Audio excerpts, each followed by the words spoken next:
মানবতাবিরোধী অপরাধের পৃথক দুই মামলায় ১২ সেনা কর্মকর্তাকে আন্তর্জাতিক অপরাধ ট্রাইব্যুনালে হাজির করা হয়েছে। আজ সকালে তাদেরকে ট্রাইব্যুনালে আনা হয়েছে এবং ইতিমধ্যেই তাদের বিচার কার্যক্রম চলমান রয়েছে। বিগত আওয়ামী লীগ সরকারের শাসনামলে task force for interrogation sell গুম করে রাখার ঘটনায় করা মানবতাবিরোধী অপরাধে মূলত এই মামলা করা হয়। এই মামলার আসামি ১৭ জন, এর মধ্যে গ্রেপ্তার হয়েছেন ১০ জন কর্মকর্তা। এবং এই বিচার কার্যক্রমকে কেন্দ্র করেই দেখছেন যে আন্তর্জাতিক অপরাধ ট্রাইব্যুনালের সামনে অতিরিক্ত আইন শৃঙ্খলা বাহিনী মোতায়েন করা হয়েছে। দেখছেন যে সেনাবাহিনী।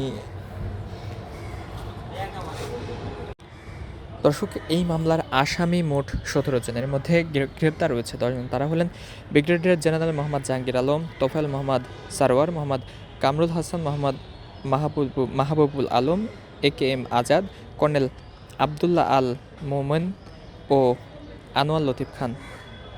ক্ষমতাচ্যুত প্রধানমন্ত্রী শেখ হাসিনা, সাবেক স্বরাষ্ট্রমন্ত্রী আসাদুজ্জামান খান, সাবেক প্রধানমন্ত্রীর উপদেষ্টা তারিক আহমেদ সিদ্দিক সহ এই মামলার ৭ আসামি এখনও পলাতক।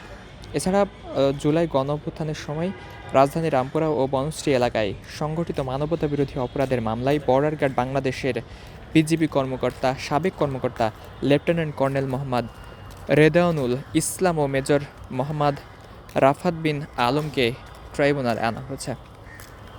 এ মামলার অপর দুই আসামি পলাতক।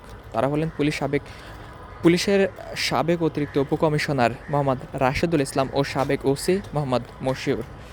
দেখছেন যে এই মামলার রায় বিচার কার্যক্রম এখনও পর্যন্ত চলমান রয়েছে এবং তারই ধারাবাহিকতায় আন্তর্জাতিক অপরাধ ট্রাইব্যুনালের সামনে অতিরিক্ত আইন শৃঙ্খলা বাহিনী মোতায়েন করা হয়েছে।